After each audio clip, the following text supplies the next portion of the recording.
Welcome to 3 Questions, where critical thinking is king. And my opinions and any research I share is just here to improve your learning and understanding.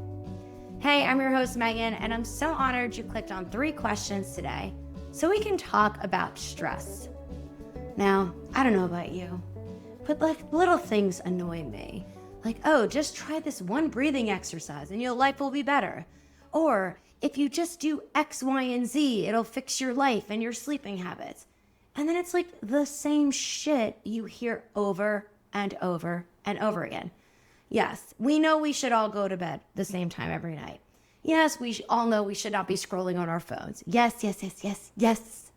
And so rather than breaking down stress or talking about stress, because let's be honest, stress is not going anywhere. It's here to stay. She isn't leaving. We have to figure out how to deal with her. Okay? So what I wanted to do for this episode is talk about actual strategies that may or may not help us. So let's set the bar really low. Some of these strategies might not be helpful to you because maybe when I ask those 3 questions, you have already solved those problems for yourself. Or those might not be the things that are making your body feel disconnected. Well, great. So reach out and then we can maybe do a stress part 2 and do 3 more questions we can ask.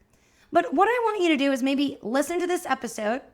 But then kind of come back to it because I want you to try. This is going to be like a show and tell episode. So if you're watching me on YouTube, you'll notice I'm a little further back from the camera because I want you to be able to see my body when I'm doing some things. So if you're driving right now, just kind of take it all in and maybe do what you can, and then we'll adjust as we go. So enough yammering on. Let's get right to question 1.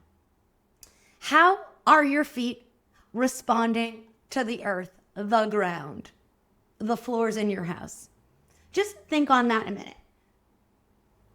How are my feet responding to the earth? Well, if you are able to walk at all, even if you've got a hitch in your giddy up, but you're able to walk, your feet are responding to the earth. So we're good and good. However, how our feet respond to the ground is going to dictate how the rest of our body responds. So a lot of times we do all these little things. We go to the gym, we strengthen certain areas, we pay attention. But if we don't shift how our feet are responding to the earth when we're walking and living our lives, we're not going to be recruiting those areas of our body anymore. So let me break that down a bit further. Think about a wobbly table, okay? So what's more annoying than a wobbly table, right? It's pretty annoying. But then if you just kind of find the right little napkin, or I feel like my mom is like great at this, the right size of things, it will make the table stop wobbling. Okay, kind of an easy visualization. And for us with our feet, if our brain perceives our feet as very unstable, a wobbly table, well, just think about how much work the rest of the body has to do to deal with that wobbly table. Now, let's flip side that coin. A lot of times, while people's feet may be unstable or loosey-goosey or flat, the other can happen. The feet can almost become too rigid in certain areas. This is something that might happen to yours truly, myself. So because of a lot of ankle sprains and ankle injuries, like I'm, as the kids say, built different. I have a large backside. I've got big glutes and I've got like no calves. I call it AA and C body. All ass, no calves. Okay? So I've got this big butt and these very thin, wobbly ankles. I used to sprain my ankles all the time. And with that instability in the ankle, my feet would really stiffen up to support myself. So when I stand on the earth, my brain doesn't feel any instability. It feels like I'm standing on 2 planks of wood. So now picture a table with like 18 legs, all spaced around evenly. So that table doesn't have to stabilize. It's kind of there because it can't wobble and move because there's so many legs so close together. So this is like my big pet peeve with people who wear toe separators all the time, or their toes are like real far apart. You've kind of created a problem in the different direction. Your toes are so far apart, you don't need the musculature or the brain involved to help the foot respond. It's just kind of I don't want to say, it's like level on the ground with no activity. Okay. So I want you to think your feet, it's like we've got to have this delicate balance of mobility in our feet, but not too much mobility that they're flopping around. We can't stabilize. Ugh, it sounds annoying, doesn't it? So here's my rule of thumb. What I want you guys to think about is what's something we can do every day to change how our feet are responding to the earth. So rather than guessing, I want, if it's available, if you're driving, obviously you don't do this, stand up. Just stand up. I'm not going to because I don't want my mic to fall over and we have to deal with sound issues. Notice how your feet feel. Not good or bad, just notice. Notice how they feel. Now what I want you to do is go into your kitchen or wherever you have paper towels and go grab one paper towel, okay? And kind of roll it up. Now I'm on, if you're watching on YouTube, you can see I'm just kind of rolling it. But if you're not, just kind of grab a paper towel and kind of make it like a toy little towel, all right? Now I want you to take your shoes off if you're wearing shoes. If you weren't wearing your shoes, well, you're already ahead of the game. Now here's what I want you to do with the paper towel. So I'm going to show you my foot and no foot. Oh, it's a little dirty at the bottom. It's walking around outside. You're going to take your paper towel. I'm going to turn this way so we can see my feet. Take the paper towel and make it a U around your big toe. Hello.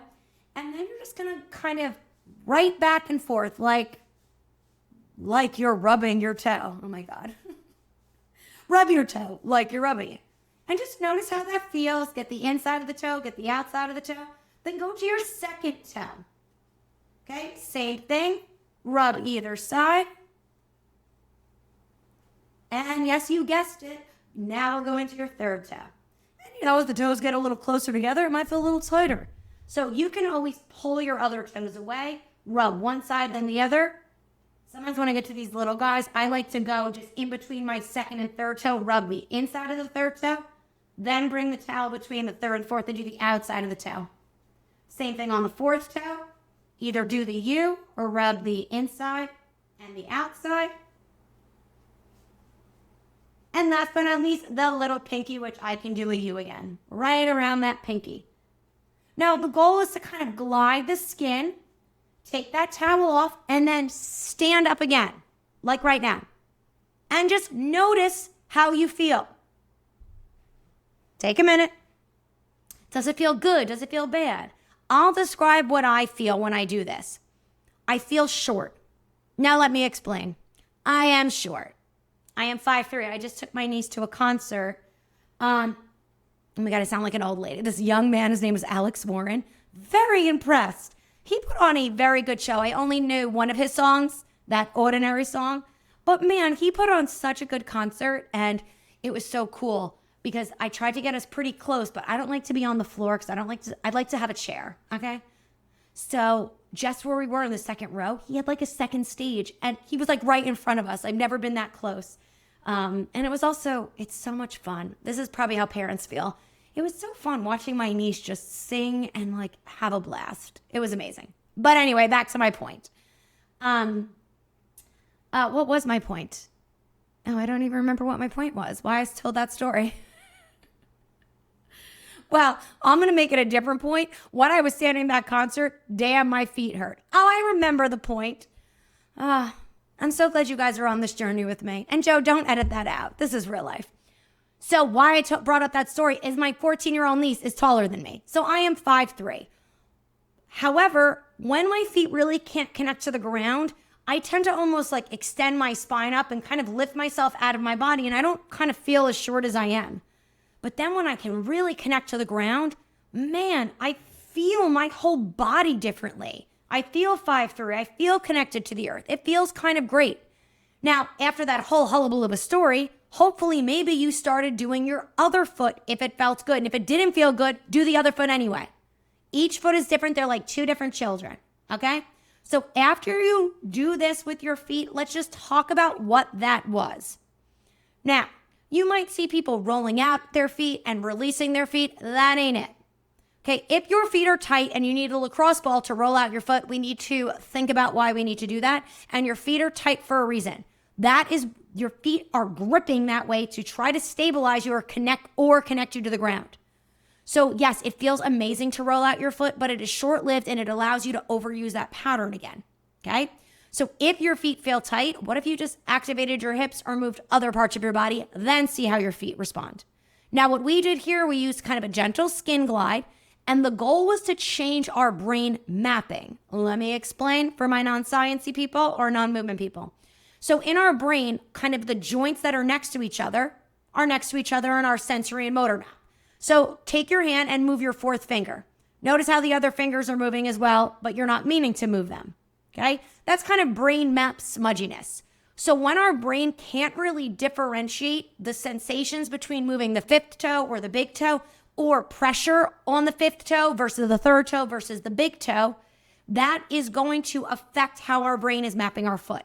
So by taking the towel, rubbing the insides of our toes, we're changing the sensation our brain gets. So when you stood up, your brain might have been like, oh, wait a minute. I feel something different here.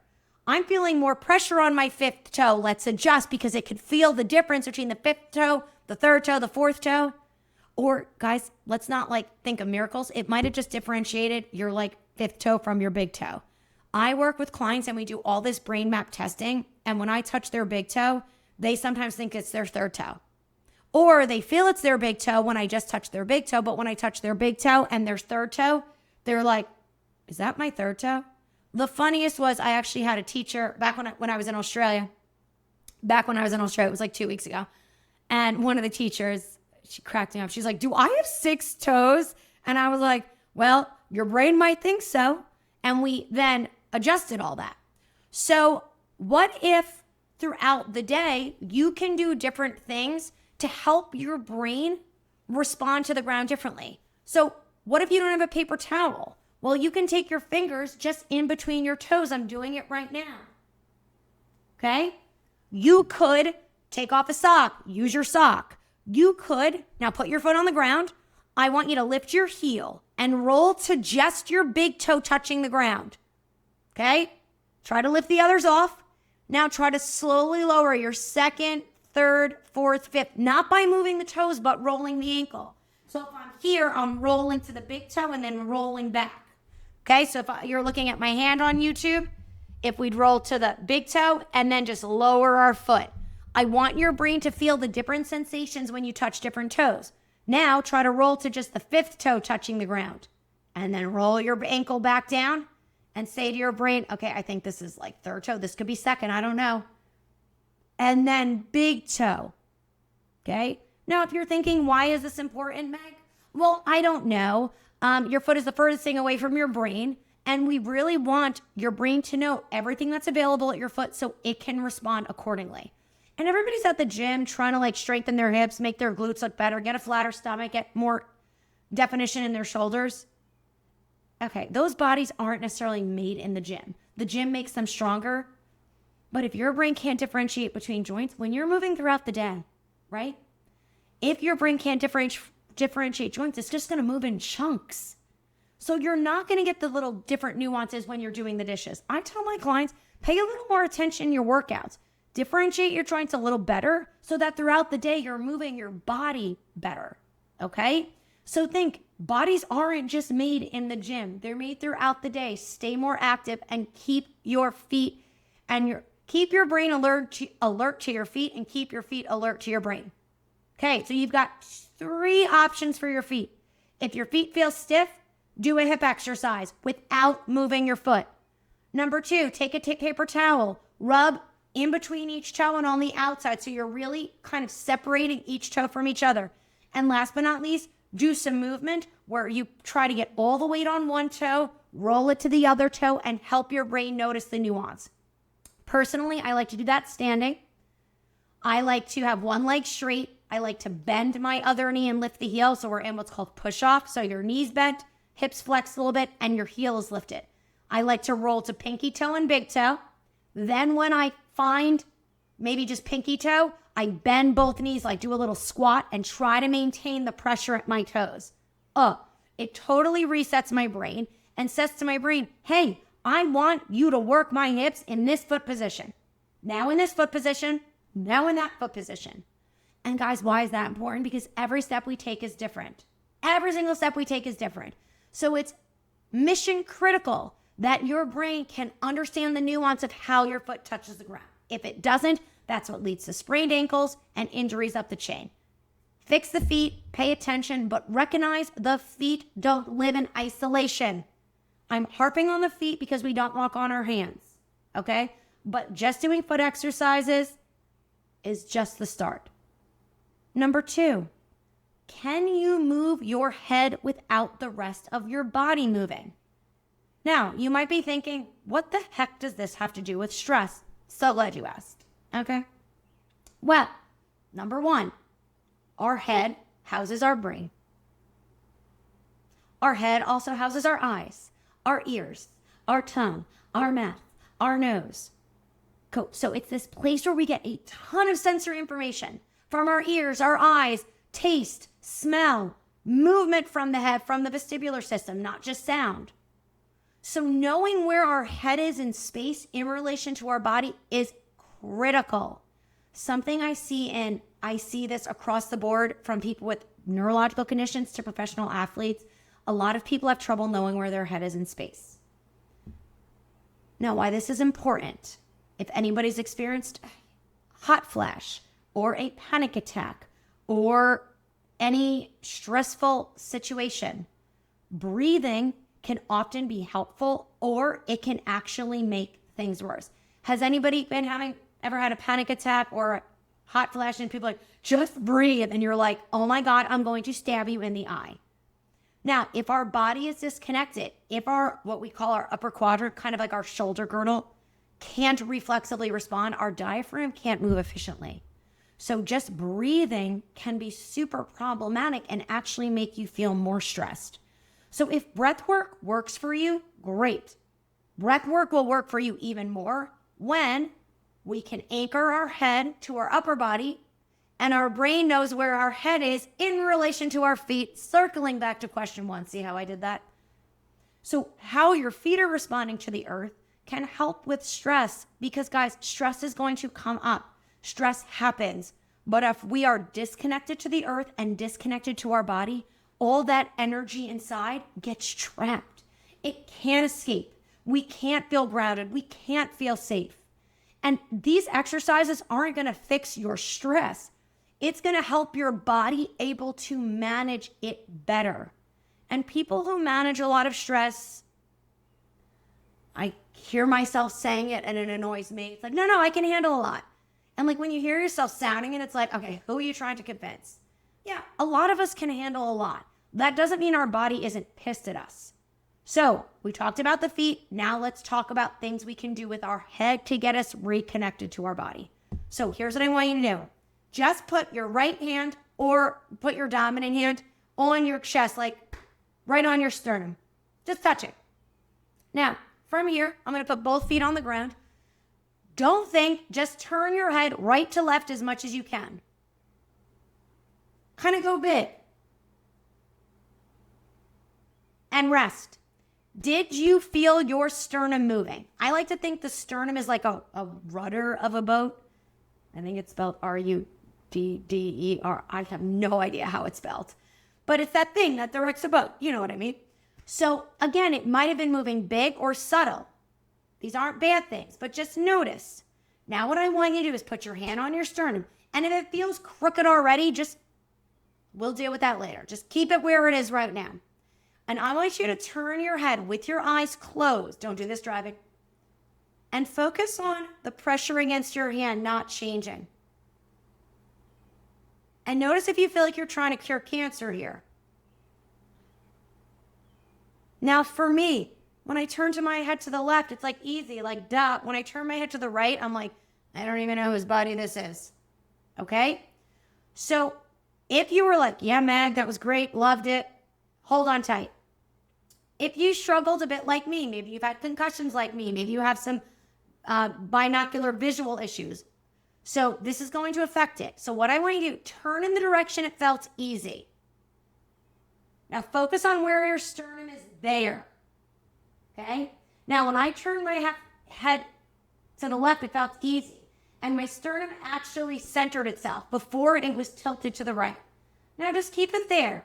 Focus on your sternum staying still and just bring your head to the other direction without your sternum moving.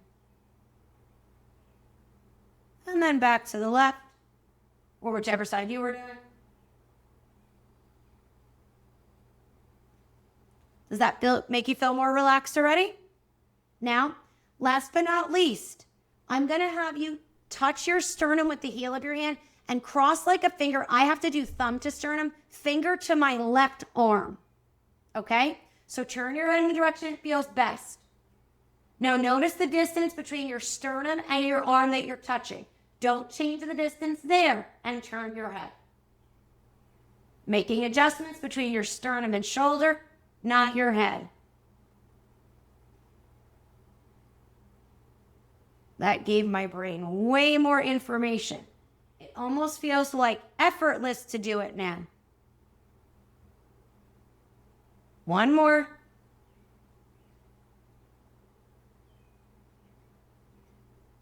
And up. Now it's interesting, when I did the just touching the sternum, my whole body was rotated flat. When I did it with my arm, my head was centered. Now, why it's important to isolate the head is because when we walk, our body is constantly doing a counter rotation. Our pelvis rotates a little bit. Our upper body, like our rib cage, rotates the opposite way. And then the head kind of rotates in the same direction as the pelvis, not exactly the same amount, to keep our head straight. Okay? So there's all these micro rotations. But when we walk, if we can't separate the head from the upper body, the head sometimes goes in the direction of our upper body, and then our neck gets all tense to try to pull the head back to straight. Or even worse, our visual system has to drag it. And at this point, if you're thinking, oh my God, this is way too complicated, I'm losing it. Hold on, I got you. Think about this. We don't want our head to be dragged around by our body, and we don't want our body to be dragged around by our head. We need to move them separately, move them together. So when you're feeling stressed, say you're in the drop-off line for your kids, okay? Now make sure your car is in park. Put your hand on your sternum. Turn your head in the direction it feels easy. Maybe you have to do the other thing like me and then just bring your head back to center. 3 times. Maybe you turn the opposite direction. And then from there, take a big inhale and exhale through your nose and tell yourself you can do this. If you did the inhale and exhale before you got the head organized, it might have done nothing for you. This is often why a lot of people can't meditate, because their body can't calm down in the meditation position. And then they're like, they either give up or finally after 30 minutes, their body relaxes. But wouldn't it be cool to get right into the meditation right from jump? Okay, disorganize your body. Now, for people who didn't feel their sternum, I got you. Take your hand that was touching the sternum, make an L. Just kind of touch a part of your pelvis, any part of your pelvis. Feel a bone or your low belly if you carry weight down there. Don't pull your belly in, just touch it. And then touch a rib. Okay, so I'm touching my low belly and my rib on the right side. Now turn your head. Okay, I can feel my rib cage moving in relation to my hips and lower body. So for you guys, touch here. Which direction does it feel better to move the head? Okay, attach your fingers there. Don't let the distance between your fingers change as you move your head the other direction. Oh, that's lovely.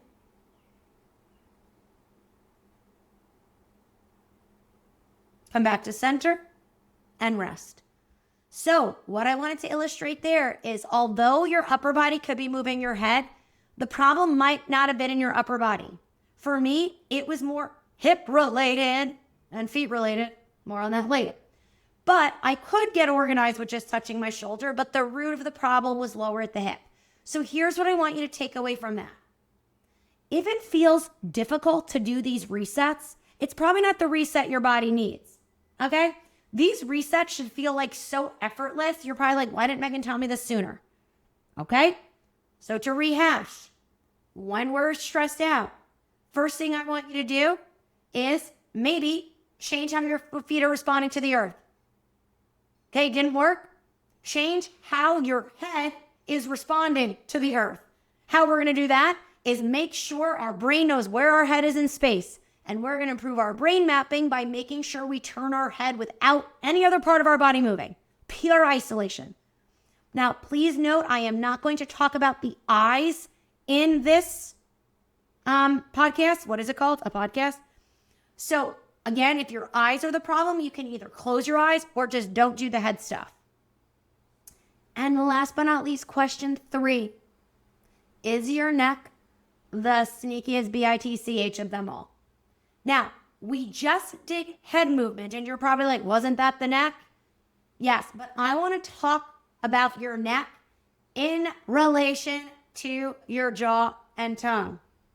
Okay? So, take your hand, bring it to the back of your neck, and try to touch those little bumps, the bones. Touch bones. Try to find them. Spread them out. Okay? I always like to say like you're playing the piano. From there, all I want you to do is sit casually, stick out your tongue as far as it can go.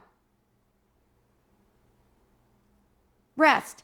Did you feel any of those bones shift forward, back, side to side? Anyway? Okay? If the answer is no, no drum. Okay? Stick your tongue out again. Now, I want you to suck your tongue back in and see if you felt a shift in your neck when you pulled your tongue back in. Just note, when you pull your tongue back in, don't pull your jaw back. Just pull your tongue back into your mouth. Okay? So either tongue out, tongue in. Now for me, after I'm lecturing a lot, like after Australia, when I would stick my tongue out or pull it in, my like C3, so kind of like the middle of my cervical, would just go boop, boop, boop, boop. It was going out and in. When I talk a lot, because your tongue is attached fascially and muscularly to your cervical spine and jaw, it's going to affect how your neck moves. So again, we talked about neck in relation to other parts of our body big. Now we've got to talk about our tongue. So what I want you to do, stick your tongue out or in. Go to where you feel the shift in your neck. Now focus on maintaining the bones into your fingers and the fingers into your bones. Now what you're going to do, you're just going to stick your tongue out and in without the bone shifting at all. So it's like your tongue starts at the back of your neck. And pull it back in. Out. Pull it back in. Keep those bones against your fingers as you stick the tongue out. Okay, do that a few times. And then swallow. Maybe stand up and see how you feel. Notice if your eyes feel like they're lighter, easier, open more. Okay? Now what I'm going to have you do, touch your neck again and move your jaw forward and back. Now, if you don't feel your neck move, do you feel any pressure or something different in your ears? When I move my jaw forward, I feel ringing in my left ear. Okay? Because what happens, it's fascially and muscularly pulling kind of right where my worst concussion kind of affected me, the back left quadrant of my hip skull. Okay? So what I want you to do is, if you feel any shift in your ear, use that, touch your ear, or touch the back of your neck and try to move your jaw forward and back without that shift occurring, either at your spine or at your ear. Go ahead. And when I have my hand just on my ear, and I do it like an ear muff. So again, on YouTube, you'll see I'm just kind of muffing around my ear. Sometimes the words coming out of my mouth surprise me as well. Okay, so I've got that organized, and then I'm just going to move my jaw forward and back. Swallow. And after we do these, after you swallow, my goal for you is that your tongue is at the roof of your mouth. Cool? Last but not least. Now, hand position is critical. I want you to touch your neck. Okay, you're going to have to spread your fingers out. And for me, I'm going to kind of go lower. C7 is the bumpiest. That's the one kind of at the back. Okay, so kind of get your fingers lower and just take your opposite arm up and just reach your arm like you're trying to reach across through. Let your whole body move. Reach that arm big. Now, what I want you to notice, does your spine move in the same direction as your arm, or maybe in opposite direction? Okay, I'm just going to do the same direction because we can't do all the freaking options. So what I want you to do is feel your arm, reach your arm, and feel how your spine is moving. Try to touch the vertebra, the bone that's moving the most. Okay, now swallow again. wherever your tongue is, I want you to reach your left arm without changing the distance or pressure between your spine and your tongue. Just try it. And rest. You might have been like, oh my God, I felt muscles in my arm activate. So when we move our arm, our shoulder blade, or what I call your wing bone, it should kind of move. It should upwardly rotate if your arm is up and kind of come wide on our body. But most of the time when people reach their arm, their spine rotates as well. I know. It's hard to do this. And it's on our back, so we don't really get a lot of feedback there. So what you can do is by touching the spot that moves and bring a relationship to the tongue, that can help you isolate your arm. Okay? Now, touch that spot that's moving again. And if the tongue didn't help, what I want you to do is look straight ahead and see your elbow in your peripheral vision. So when you reach, so I'm seeing I'm touching my neck with my right arm. I see my right elbow in my peripheral vision. I'm going to take my left arm and I'm going to reach my left arm without the spot I'm touching moving away from my elbow. And if it's moving towards your elbow, don't let it get closer. Beautiful. Then you can even lower and lift your arm up and down without your spine changing distance from your tongue, keeping stacked under your tongue, or not changing distance from your elbow, which I like to do when I lower my arm. Okay? So today, rather than talking about strategies that aren't helping us with our stress, if we're honest, I mean, it's helping, but let's be honest, we're all still a little too stressed. What I want you to think about instead, off of today, is how can you fix the foundation of your house? That's through our musculoskeletal, fascial, bones, all of that. How can you make sure that that foundation of our body is connected to the earth, can respond to the earth, and can respond to each other, the head, the upper body, the lower body, so all this stress and energy can come through us, go down into the earth, fly out through our head, and move through our body energetically in a way that doesn't jam us up. Sidebar, this is a big note with hot flashes, which is a vasovagal response, something to do with our vagus nerve. Now, a lot of times when people get hot flashes, now please understand, I am only entering in premenopause. I used to get hot flashes really bad when I was younger, like really bad. To the point I remember at my, in my 20s and 30s, like I would be drenched. Like I would sweat from my head. After a workout, I would look like I showered. I would get so drenched. I had this one, oh my God, it was so cute. This like army green dress, but it was like that fabric that catched sweat. And like I wore it once and I had like a sweat stain down to my waist. Okay. So I am not equating this. And so again, I don't speak on menopause because I haven't gone through it, although I'd love to talk about the science behind it. But I know everybody's gonna be like, can't wait until you go through it. Come on, let's all be supportive of each other and find strategies. So what I'm saying is when I don't get them anymore, but when I do, the first thing I do is stabilize my neck. Okay, and why I do that is I move my head around a lot to get vestibular information post-concussion. So because of that, I have a lot of instability in my neck. This often also happens to people with hypermobility, EDS, POTS, all of that. So just doing an isometric like that, it helps get my head back on my body so that hot, that heat, the panic, the anxiety can go through me and not get stuck. I can also speak that this really helps manage my anxiety. It doesn't fix anxiety. Sometimes medication is needed. Sometimes therapy is needed. Sometimes grounding techniques are needed. And so if you're doing the medication and you're still not feeling great, try the others. If you're doing all the grounding and the therapy, try medication. It is not a weakness. Help your body help itself. And number 3, if you've done the therapy and the medication, try some of these techniques to make sure your body can handle what's coming at it energetically, the stress, good and bad, and let the body heal itself and adapt, which I know is easier said than done. So what I need you guys to do, give me some feedback. I tried to do my best to describe exactly what I wanted you to do. This episode might be best viewed on YouTube, but if you have any questions, reach out. I can also do some Instagram posts of each question so that you can see me demonstrating it on my body to help you learn. I know a lot of times auditory and then trying to do the movement isn't the best way to learn. I just wanted to give you the information and you can go from there. And by the end of this episode, I want you to ask yourself, what do you think was the biggest driver to disconnects in your body? Is it your feet? Is it the inability to isolate your head from other parts of your body?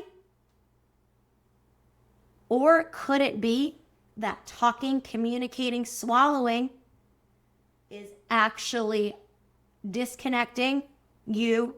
Well, technically it would be disconnecting your head from the body, but the moving the head without moving the rest of the body will not solve that. Okay, so there's a few different reasons our head could be disconnected.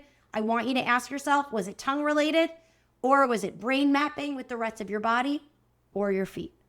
Okay, and if it was none of the above, let me know, because I have way more where this came from.